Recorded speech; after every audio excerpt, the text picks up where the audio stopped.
This is the French racing bike Ted and I bought in Marseille for $26 a piece. That is $500 in today's market. These bikes had carried us 2,000 miles already. Was there wear and tear? You bet. Our three-speed gears had been washed away by the rains of Switzerland, but with no more mountains to climb, we could ride now with just one speed. The last month's riding from Jugendherberg to Jugendherberg, we know them as hostels, had robbed us of sleep, for the German youth, the Hitlerjugend, are always on the road, on training marches, designed to break them away from their family values found only at home.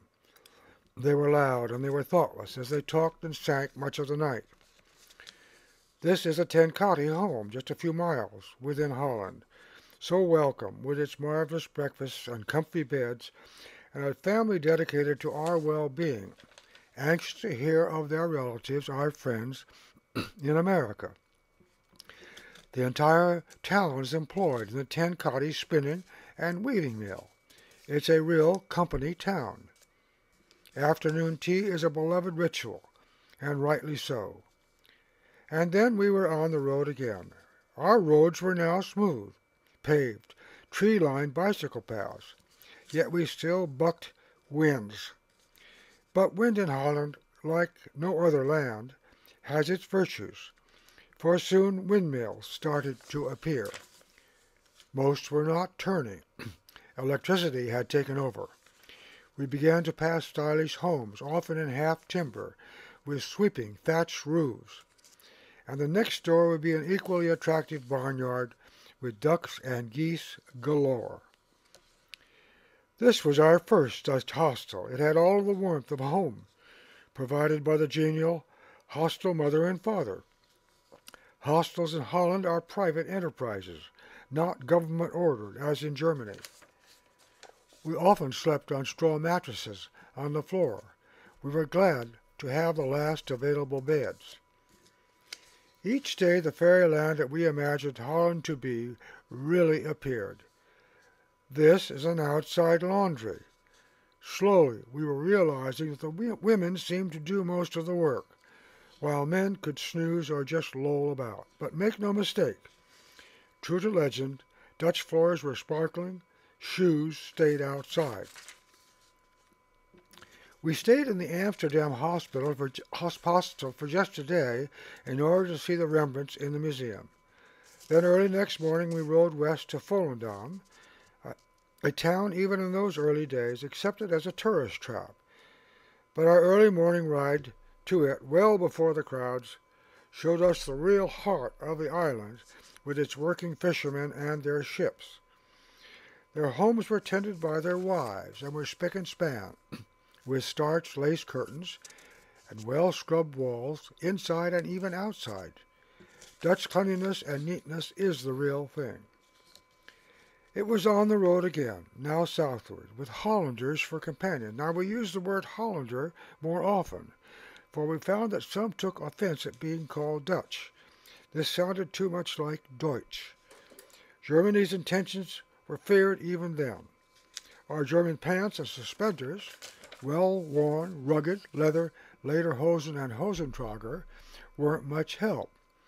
When they heard us speak, however, with the American twang, they returned our smiles. When it rained, we donned our insufficient rain gear.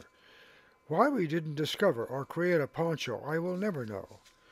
Was the American poncho unknown in Europe? The rain streamed down from our hats and cascaded in at our necks, then to flow out through our sandals. Soon we were at the Zuider Zee beach town of Scheveningen, where, for religious reasons and not for tourist appeal, delightful traditions were still in place. We hope the blouses and skirts are still there. The children received us warmly, while wondering about those two big smiling men from somewhere. And here comes Mom to collect her brood. We rode south again, and as we became more familiar with the land, we cycled off the beaten tracks, on top of earthen dikes and along sparkling clean canals. The dikes are almost always tree-lined, as they overlook the polders, the precious land rescued from the sea. This new land is devoted to sheep and luscious rows of vegetables. We think of Hans Brinker and his golden skates as he plugs the hole in the dike with his finger. And bridges of all size are everywhere. Many have to be raised and lowered by hand. As we approach, a smiling keeper does his job. And we bikers saw windmills that are hidden from the speeding traveler.